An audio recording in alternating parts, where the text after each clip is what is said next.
class 12th. Today we are going to start our first unit, electrostatic. Electrostatic, as the name suggests, something in which electric charge is at rest. Static का मतलब rest होता है. तो electrostatic is that branch of physics in which we study about charge when it is at rest. तो बच्चों अब सबसे पहली बात, इलेक्ट्रोस्टैटिक पढ़ने से पहले हमारे को पता होना चाहिए कि चार्ज है क्या.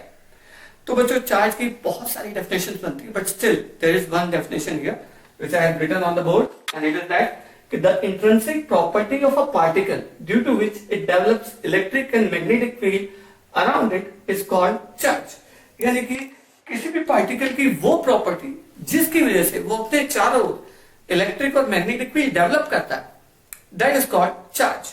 अब इलेक्ट्रिक फील्ड हम सबको पता है, ठीक है, कि चार्ज पार्टिकल अपने चारों इलेक्ट्रिक फील्ड डेवलप करता है, लेकिन मैं आप लोगों को बता दूंगा it also develops magnetic field. वो किस तरह से, that I am going to explain. First of all what you have to do is just pause your video and just see this definition. Okay, the intrinsic property of a particle due to which it develops electric and magnetic field around it is called charge. बच्चों आप देखो अलग अलग condition में charge अलग अलग चीज produce करता है. अब जैसे ये देखिए बेटा, चार्ज हमारे पास है कि अगर चार्ज रेस्ट पे है, मान लो एक ये चार्ज है, if it is at rest, let it be positive और नेगेटिव, डजंट मैटर, कोई फर्क नहीं पड़ता, ठीक है. अगर मान लो ये कोई सा भी एक चार्ज है हमारे पास and it is at rest, तो बच्चों जैसे हम बल्ब, अगर if we lit up a bulb, तो अपने चारों ओर क्या रहता है, going to produce light it around it. In the same sense जो चार्ज है वो अपने चारों ओर इलेक्ट्रिक फील्ड डेवलप करता है. और बच्चों अगर मान लो एक जलते हुए बल्ब से मैं दूर होता जाऊंगा, तो डेफिनेटली उसकी लाइट की जो intensity it will goes on reducing. In the same sense if we move away from the charge, its electric field also goes on decreasing. तो एक चीज ध्यान रखना बच्चों, जब भी चार्ज रुका हुआ, whenever it is at rest, it will only going to produce an electric field. Got that? तो बच्चों अब हमारे पास आती है दूसरी कंडीशन. अगर चार्ज पार्टिकल मूव करता है यूनिफॉर्म मोशन में, चार्ज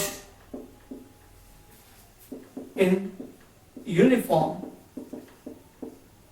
मोशन, ओके, अगर चार्ज पार्टिकल, अभी इसमें तो उसने सिर्फ इलेक्ट्रिक फील्ड प्रोड्यूस करी थी, ओनली इलेक्ट्रिक फील्ड, लेकिन if charge particle is in motion, तो let me tell you one thing बच्चों, कि जब भी चार्ज पार्टिकल चलता है, तो चार्ज पार्टिकल के चलने की वजह से भाई इलेक्ट्रिक फील्ड तो उसमें परमानेंटली प्रोड्यूस होती है, it will going to produce electric field, but whenever charge particle move it produce electric current, और वो इलेक्ट्रिक करंट अपने चारों डेवलप करता है मैग्नेटिक फील्ड.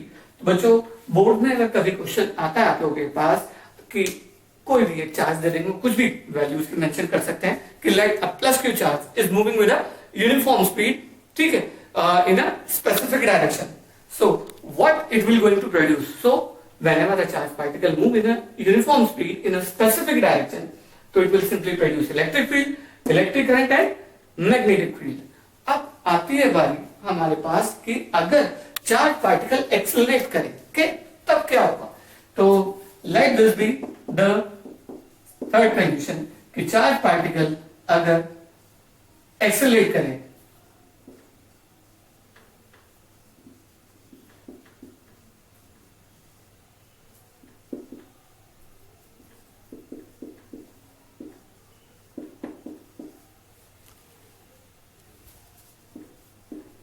तो अगर चार्ज पार्टिकल एक्सेलरेट करता है, बच्चों charge particle acceleration as the name suggest it's an vector quantity, ठीक है. अब अगर चार्ज पार्टिकल एक्सेलरेट करता है, तो बच्चों एक्सेलरेशन किसी भी तरह से हो सकता है, either we can change its direction और we can change its magnitude और वी कैन चेंज बोथ. तो अगर चार्ज पार्टिकल लगातार अपना डायरेक्शन चेंज कर रहा है और अपनी स्पीड चेंज कर रहा है, then its motion will be an accelerated motion. तो जब भी बच्चों चार्ज पार्टिकल एक्सेलरेट करता है, तो वो इलेक्ट्रिक फील्ड प्रोड्यूस करता है, इलेक्ट्रिक करंट डेफिनेटली वो प्रोड्यूस करता है, साथ साथ वो मैग्नेटिक फील्ड भी प्रोड्यूस करता है. ये तीनों चीज, उसके साथ साथ एक और चीज ये प्रोड्यूस करता है जिसे बोलते हैं इलेक्ट्रो मैग्नेटिक वेव, यानी ईएम वेव्स और इलेक्ट्रोमैग्नेटिक वेव्स. बच्चों अब अगर कोई भी चार्ज पार्टिकल एक्सेलरेट करता है, तो बच्चों चार्ज पार्टिकल के एक्सेलरेट करने पर ये इलेक्ट्रिक फील्ड, इलेक्ट्रिक करंट और मैग्नेटिक फील्ड के साथ साथ इलेक्ट्रोमैग्नेटिक वेव भी प्रोड्यूस करता है। अब इलेक्ट्रोमैग्नेटिक वेव्स क्या होती है बच्चों?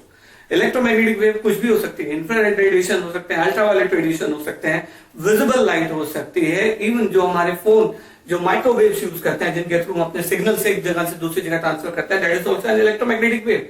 इवन हमारे मोबाइल के अंदर, हमारे जो मोबाइल होते हैं उसके अंदर भी एक होता है एलसी ऑक्सीलेटर, जिसके अंदर चार्ज पार्टिकल ऑक्सीलेट करके, ठीक है, it produce electromagnetic wave. Sorry, मैंने इसके अंदर मेंशन नहीं किया, accelerated and as well as oscillation. अगर वो ऑक्सीलेट करता है तो ऑक्सीलेट करने पे भी ये जो है इलेक्ट्रोमैग्नेटिक वेव बनाता है। तो एक सिंपल सी बात, चार्ज पार्टिकल या कह लो charge is the property of a particle due to which it produce electric and magnetic field around it. Okay, लेकिन अगर चार्ज पार्टिकल रेस्ट पे है तो वो सिर्फ इलेक्ट्रिक फील्ड बनाता है, there won't be any electric field. In the same sense, if a charge particle is moving in a uniform motion, then it will going to produce electric field. With it will going to produce electric current as well as magnetic field. In the same sense, if charge particle is accelerated, it will going to produce electric field, electric current, and as well as electromagnetic wave. नहीं, कोई जरूरत नहीं बेचारे। Okay बच्चों, अब यहाँ देखो, हमारे को पता है कि चार्ज जो है they are of two type, positive and negative. एक बात एक छोटे से बच्चे ने मुझसे पूछ लिया कि अगर चार्ज पॉजिटिव और नेगेटिव होता है तो क्या उसके अंदर पॉजिटिव और नेगेटिव के जो साइन है वो तैरते रहते हैं? बात अच्छी थी उसकी, मुझे अच्छी लगी, लेकिन ऐसा नहीं है। मैंने उसको एक बेसिक वे में समझाया, वही मैं आप लोगों को बता रहा हूँ। वैसे इसके ऊपर अगर मैं वीडियो बनाने बैठूं तो it will going to take at least 1 hour to explain कि इलेक्ट्रॉन मतलब इलेक्ट्रॉन और प्रोटॉन होते क्या है। मगर एक बेसिक चीज मैं समझा रहा हूँ बच्चों, इलेक्ट्रॉन और प्रोटॉन असलियत में उनमें पॉजिटिव नेगेटिव चार्ज कुछ नहीं होता। एक सिंपल सी उसके अंदर एक ये होता है, जस्ट आप लोग ये मान के चलो एक वाइब्रेशन। अब यहाँ देखो बच्चों, अगर मैं ये जो वाइब्रेशन है, अब वेव हमारे को पता है उसके अंदर एक क्रेस्ट होता है और एक ट्रफ होता है। अगर मैं ये जितने भी क्रेस्ट है, इन क्रेस्ट को मैं पॉजिटिव चार्ज मानता हूं, तो बच्चों ये जितने भी ट्रफ बनेंगे इसके, they will be the negative charge. Okay, अब जरा एक चीज, अगर ये वाइब्रेशन पॉजिटिव चार्ज है और ये वाइब्रेशन नेगेटिव चार्ज है, तो होता क्या है बच्चों कि जब भी दोनों वाइब्रेशन आपस में टकराते हैं, यानी पॉजिटिव और नेगेटिव, मान लो अगर मैं +1 के साथ ऐड करता हूं -1, तो I will going to have 0। In the same sense, अगर ये पॉजिटिव वेव्स नेगेटिव वेव्स के साथ टकराती है तो एक दूसरे को कैंसिल आउट कर देती है। ये मैंने उस बच्चे को एक्सप्लेन किया था, same thing I am telling to you. लेकिन इसमें और भी बहुत सारी चीजें that I have to explain, लेकिन I am not going to discuss this in this video. But फिलहाल हमारे को पता है कि चार्जेस आर ऑफ 2 टाइप, ठीक है। एंड 2 टाइप की वजह से होता क्या बच्चों, जब भी हमारे यूनिवर्स में अगर नेट चार्ज देखा जाए तो इट इज 0। हमारा जो पूरा यूनिवर्स है उसके अंदर नेट चार्ज 0 है। रीजन कि चार्ज जब भी प्रोड्यूस होता है, it always produce in pair, ठीक है। यानी अगर कोई भी वेव बनेगी तो उसका अगर एक क्रस्ट बनेगा तो definitely will going to form one trough, only then the wave is set to be completed. तो in the same way charge always produce in pair, ठीक है। हमारे पास जो चार्जेस है, एक पॉजिटिव है तो एक नेगेटिव है। अब जरा एक चीज, ये जो चार्ज पॉजिटिव और नेगेटिव है, इनके नाम जो है, एक साइंटिस्ट है बेंजामिन फ्रैंकलिन, उससे पहले इनको विट्रस और रेजोनेंस नाम दिया गया था। लेकिन उसके बाद Benjamin Franklin was the scientist जिसने इनके नाम पॉजिटिव और नेगेटिव कर दिए थे। अब आती है बारी बच्चों प्रॉपर्टी की। देखो बच्चों, चार्ज जो है असलियत में it's in form of cloud. जो चार्ज जो है पॉजिटिव और नेगेटिव का क्लाउड बना था। अब वो जो क्लाउड है, उन क्लाउड्स ने भी छोटी छोटी ड्रॉपलेट्स फॉर्म की, और वो छोटी छोटी ड्रॉपलेट जो है उन्होंने बनाए इलेक्ट्रॉन और प्रोटॉन। अब एक चीज आप लोगों से सिंपल एक एक्सपेरिमेंट अगर करके देख सकते हो, अगर आप कांच की टेबल पे थोड़ा सा पानी डाल दो और उसमें क्या करो कि उस पानी के जो उसमें पानी है उसको बूंद लो, एक पानी के एक बूंद लो और उस पानी की बूंद को छोटा करते जाओ। तो बच्चों एक टाइम ऐसा आएगा, अगर आप लोग लेंस लेके उसको छोटा करने की कोशिश करेंगे, एक सर्टेन लिमिट के बाद you won't be able to, तुम उसको खत्म नहीं कर पाओगे या उसको छोटा नहीं कर पाओगे, ठीक है। वो उसकी एक लास्ट लिमिट होगी। इन द सेम सेंस इलेक्ट्रॉन्स हो या प्रोटॉन्स हो, इनकी भी एक लास्ट लिमिट थी बनने की। अब उस प्रॉपर्टी को हम बोलते हैं क्वांटाइजेशन ऑफ चार्ज। अब क्वांटाइजेशन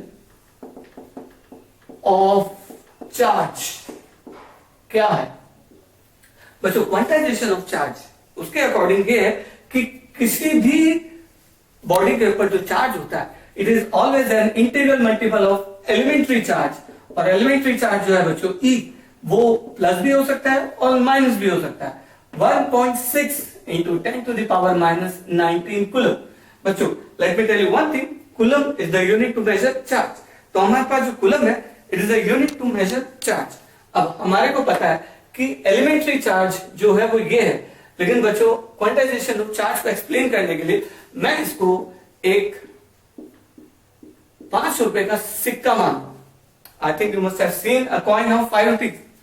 ओके, अब कंसीडर करो कि मेरे पास 5 रुपए के बहुत सारे सिक्के, just you can consider that I have a heap. ये कह लो कि 5 रुपए के ढेर पड़ा हुआ है मेरे पास बहुत सारा, और मैं अगर तुम्हारे से कहता हूं कि 5 रुपए के जो ढेर है, वो जो सिक्के हैं 5 रुपए के बहुत सारे पड़े हुए, एंड आई आस्क यू कि भाई मेरे को 20 रुपए चाहिए, तो what you will going to do?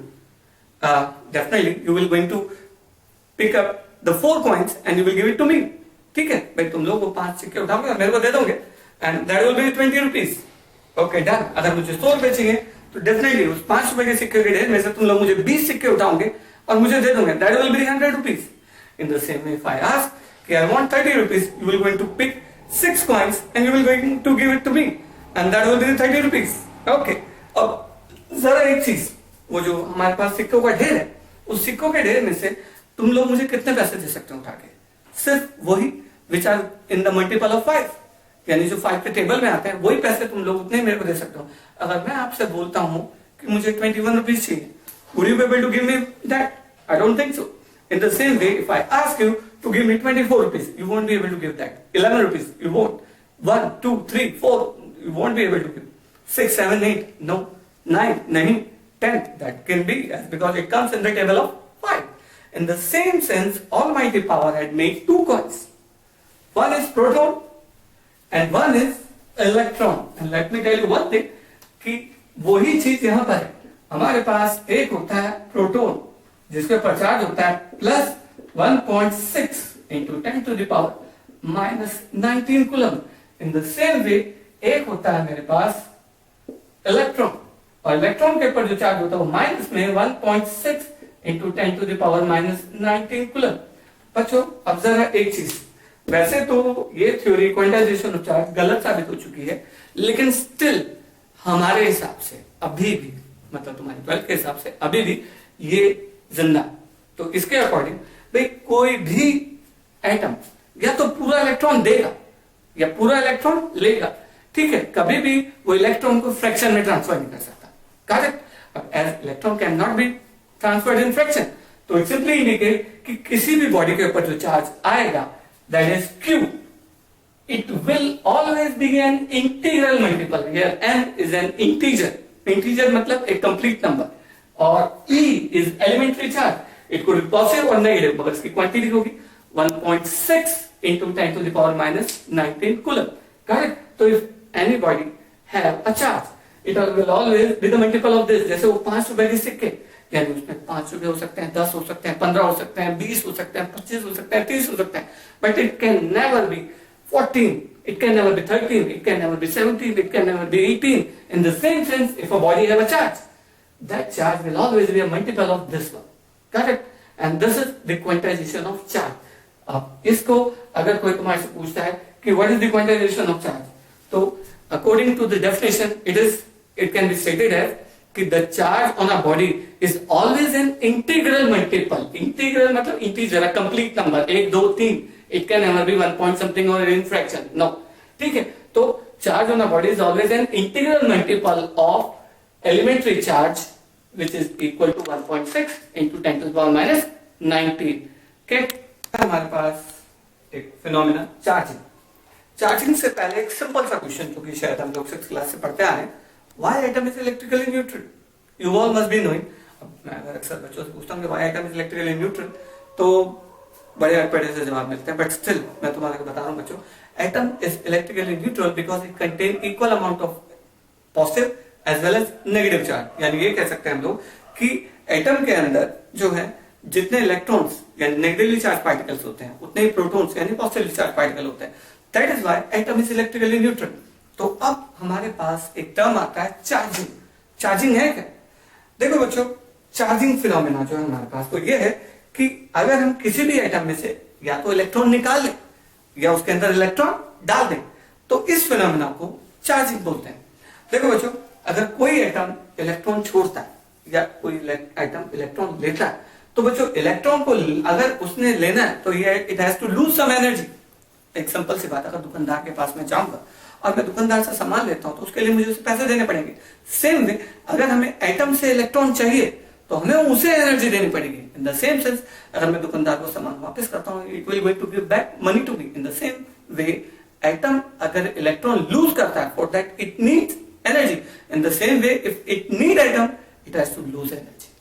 Got that? अब जरा इसको एक बेसिक बात समझो। हमें पता है कि एटम इज इलेक्ट्रिकली न्यूट्रल। मैं एक एग्जांपल लेता हूं सोडियम का। अब भाई देखो, आई am not a chemistry teacher, मगर इतना मुझे पता है कि सोडियम के अंदर 11 इलेक्ट्रॉन्स होते हैं, और 11 इलेक्ट्रॉन का मतलब हो गया 2 8 1, यानी कि इसके लास्ट में एक इलेक्ट्रॉन है। करेक्ट? तो अब हमारे को पता है कि इसके लास्ट में एक इलेक्ट्रॉन है। इसके अंदर टोटल 11 प्रोटॉन्स होते हैं और 11 इलेक्ट्रॉन्स होते हैं, और अगर मैं इसे सम अप करता हूं तो that will be equal to what? 0। अब जरा एक चीज देखो बच्चों, हमारा यूनिवर्स मिनिमम एनर्जी पे काम करता है हमेशा। करेक्ट? चाहे उसे लूज करना हो या गेन करना हो। अब सोडियम को अपना ऑक्टेट कंप्लीट करने के लिए या तो ये 8 मतलब 7 इलेक्ट्रॉन्स ले, ठीक है, या फिर जिसके अंदर जो एक इलेक्ट्रॉन है उसको लूज करे, तो उसके लिए ज्यादा आसान है एक इलेक्ट्रॉन लूज करना। तो what it will going to do? It will going to lose 1 electron. As it going to lose 1 electron, it will going to acquire what? Very good, number of proton disturb नहीं हो। एक और बात ध्यान रखना बच्चों, कोई भी एटम या तो इलेक्ट्रॉन लेगा या इलेक्ट्रॉन देगा। प्रोटॉन ना तो लिए जा सकते हैं ना दिए जा सकते, क्योंकि प्रोटॉन का जो ट्रांसफर है इट इज हाईली डेंजरस। अक्सर न्यूक्लियर बॉम्ब फटते हुए सुना होगा तुम लोगों ने, या आर्टिफिशियल ट्रांसपोर्टेशन सुना होगा, तो बच्चों उन सब के अंदर प्रोटॉन का गिव एंड टेक होता है, and it is really highly dangerous. So इस चक्कर में हम लोग नहीं पढ़ते, हम लोग सिर्फ इलेक्ट्रॉन के ट्रांसफर के केस में पढ़ते हैं, केमिस्ट्री वाला कंसेप्ट। ओके, अब हमें पता है कि इसने एक इलेक्ट्रॉन लूज कर दिया। इसके पास कितने थे? 11 इलेक्ट्रॉन, तो it will going to have 10 electrons now, and the sum will be 1 proton. Okay, तो it means this will be sodium ion. ये सोडियम एटम था, तो this will be sodium ion. अब जरा एक चीज अगर आप नोटिस करो कि this atom has lose 1 electron. अब अक्सर क्या होता है बच्चों से, अगर मैं कहता हूं कि अगर कोई एटम इलेक्ट्रॉन लूज कर रहा है तो उसमें कौन सा चार्ज आएगा, तो वो प्लस माइनस का कंसेप्ट अपने दिमाग में रखते हैं, और वो प्लस माइनस के कंसेप्ट से वो कहते हैं कि अगर उसने लूज किया तो माइनस नहीं। अगर कोई भी एटम इलेक्ट्रॉन लूज कर रहा है, it will going to acquire positive charge. Reason कि इलेक्ट्रॉन लूज कर रहा है, शुरू में जितने इलेक्ट्रॉन थे उतने प्रोटॉन, अगर इलेक्ट्रॉन गए तो डेफिनेटली प्रोटॉन की क्वांटिटी बढ़ जाएगी, और क्योंकि प्रोटॉन की क्वांटिटी बढ़ रही है तो it will going to acquire a positive charge. Got it? अब जरा एक चीज हमारे पास आता है इलेक्ट्रॉन वाला कंसेप्ट, वो देखो बच्चों प्लीज। हमारे को पता है क्लोरीन, अब क्लोरीन हाइड्रोजन का दूसरा एलिमेंट है। करेक्ट? अब क्लोरीन के लास्ट में 7 इलेक्ट्रॉन्स होते हैं। Got it? इसके अंदर टोटल 17, चेक कर लेने एक बार को, प्रोटॉन्स और 17 इलेक्ट्रॉन्स होते हैं। सम करेंगे that will be equal to 0। अब बच्चों इसके लास्ट में 7 इलेक्ट्रॉन्स हैं। अब या तो ये एक इलेक्ट्रॉन ले या 7 लूज करे। मैंने बताया कि universe always work at minimum energy level, so what it will going to do? So it will going to gain 1 electron, and as it gains 1 electron, तो क्लोरीन जो है हमारे पास अगर हम लोग करें तो इसके अंदर प्रोटॉन की क्वांटिटी सेम रहेगी, लेकिन इलेक्ट्रॉन इसके अंदर 18 हो जाएंगे, and if we sum it up this will be what? 1 negative. So it will be a chloride ion या क्लोरीन आयन, जो भी है ये, ठीक है। तो हमारे पास Cl नेगेटिव ये बन जाएगा। अभी ये क्लोरीन एटम था, ये क्लोरीन आयन हो गया। करेक्ट?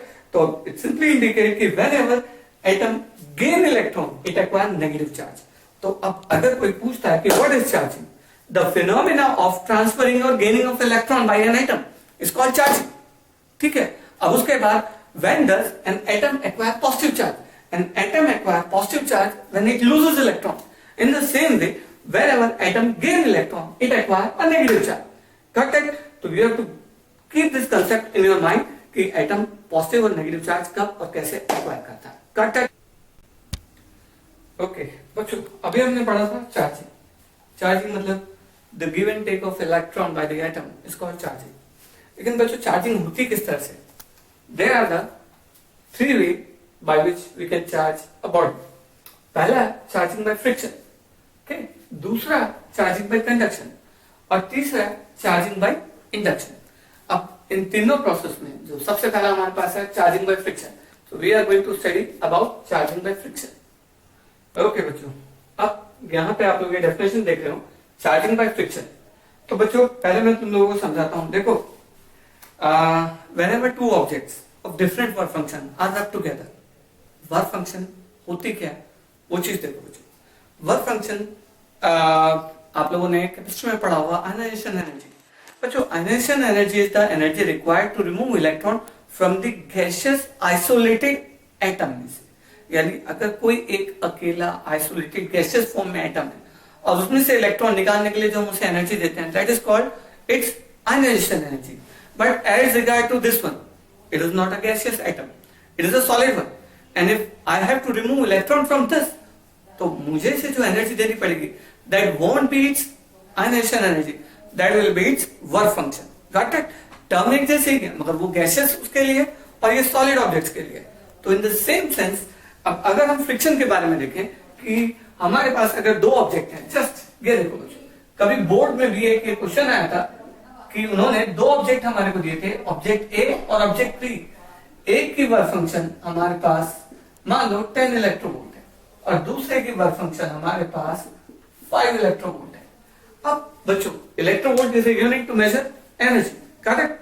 ओके, 1 इलेक्ट्रोवोल्ट होता है 1.6 into 10 to the power minus 19 joule के इक्वल। अब जरा एक बात देखो बच्चों, ये दो ऑब्जेक्ट है, ऑब्जेक्ट ए और ऑब्जेक्ट बी। ऑब्जेक्ट ए अपना इलेक्ट्रॉन तब लूज करेगा जब उसको 10 इलेक्ट्रोवोल्ट एनर्जी मिलेगी, ऑब्जेक्ट बी तब अपना इलेक्ट्रॉन लूज करेगा जब उसको 5 इलेक्ट्रोवोल्ट एनर्जी मिलेगी।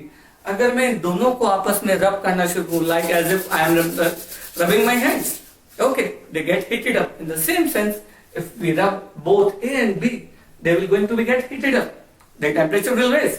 सो टेंपरेचर सबसे पहले कहां पे पहुंचेगा? 5 इलेक्ट्रोवोल्ट पे की 10, डेफिनेटली। अगर हम देखें काउंटिंग जो है 0 1 2 3 4 5, ना कि 10 9 8 इस तरह से होती है, तो definitely first of all it will reach 5 electronvolt. और जैसे ही 5 इलेक्ट्रोवोल्ट एनर्जी होगी, B will going to lose electron, and as B will going to lose electron, A will gain that electrons, correct? तो A के ऊपर क्या आएगा? Negative charge, और B as it is losing electron, it will going to acquire a positive charge।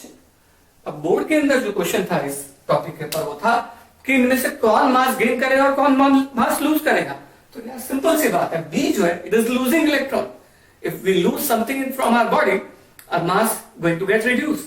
In the same way as body B is losing electron to body A, so it will going to lose mass and it will going to gain mass. Got that? तो अब अगर कोई आपसे पूछता है what is the definition, या definition वैसे कभी आती नहीं है, but still क्योंकि तुम्हारे सिलेबस में दिया है तो I am going to explain that कि whenever two objects of different work function are rubbed together, the one with lower work function will going to lose the electron and the one with greater work function will going to gain the electron। आप लोग video को pause करके पहले इस definition को एक बार लिख लेना या पढ़ लेना अपने आप। ओके बच्चों, अब है हमारे पास चार्जिंग बाय कंडक्शन। अब चार्जिंग बाय कंडक्शन क्या है बच्चों? देखो, अगर हम इसके डेफिनेशन देखें, whenever two objects which are charged at different potential are brought in contact, they redistribute the charge in between them until they acquire the same potential। इस कंसेप्ट को समझने की कोशिश करते हैं। लेट अस सी, मेरे पास ये एक बकेट है and the same size bucket I have here it is। ये चलो डिफरेंट है, डजंट मैटर। अब इसमें ये इतना पानी भरा हुआ है और इसके अंदर ये इतना। तो अगर हम लोग देखें बच्चों, इसका लेवल ज्यादा है और उसका लेवल कम, भाई डेफिनेटली ये थोड़ा बड़ी बाल्टी है और वो छोटी है। ओके, अब मैं क्या करता हूं, एक पाइप के through if I connect both of them together, what will happen?